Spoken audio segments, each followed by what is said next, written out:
The Lord said to Moses and Aaron, "This is a requirement of the law that the Lord has commanded. Tell Israelites to bring you a red heifer without defect or blemish, and that has never been under a yoke. Give it to Eleazar the priest.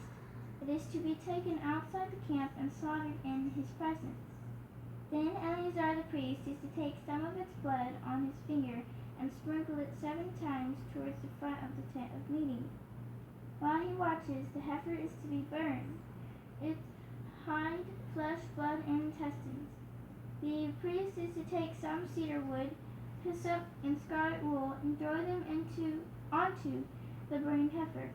After that, the priest must wash his clothes and bathe himself with water. He may then come into the camp, but he will be ceremonially unclean till evening. The man who burns it must also wash his clothes and bathe with water, and he too will be unclean till evening. A man who is clean shall gather up the ashes of the heifer and put them in a ceremonially clean place outside the camp. They are to be kept by the Israelites' community for the use of water in the water for cleansing. It is for purification from sin. The man who gathers up the ashes of the heifer must also wash his clothes, and he too will be unclean till evening. This will be a lasting ordinance for both the Israelites and for the foreigners residing among them. Whoever touches a human corpse will be unclean for 7 days. They must purify themselves with the water on the 3rd day and on the 7th day. Then they will be clean. But if they do not purify themselves on the 3rd and 7th days, they will not be clean. If they fail to purify themselves after touching a human corpse, they defile the Lord's tabernacle. They must be cut off from the people. Because the water of cleansing has not been sprinkled on them, they are unclean. Their uncleanliness remains on them. This is the law that applies when a person dies in a tent. Anyone who enters a tent or anyone who is in it will be unclean for 7 days, and every open container without a lid fastened on it will be unclean.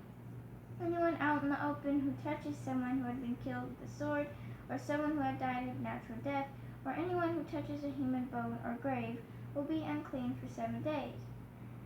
For an unclean person, put some ashes from the burnt purification offering into a jar and pour fresh water over them.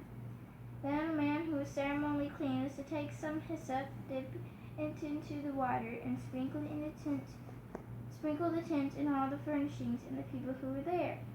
He must also sprinkle anyone who touched the human bone or grave, or anyone who has been killed, or anyone who has died a natural death. The man who is clean is to sprinkle those who are unclean on the 3rd and 7th days. On the 7th day he is to purify them. Those who are being cleansed must wash their clothes and bathe with water, and that evening they will be clean. But if those who are unclean do not purify themselves, they must be cut off from the community, because they have defiled the sanctuary of the Lord. The water of cleansing has not been sprinkled on them, and they are unclean.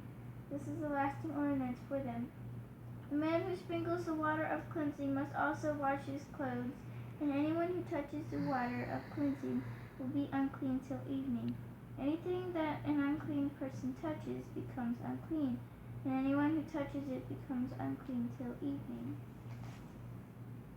Any significance that you could see in any of that? Red heifer. Yeah? Tell me.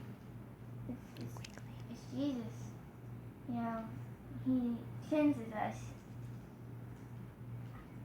Nice and clean. And the scarlet wool? His blood. The hyssop?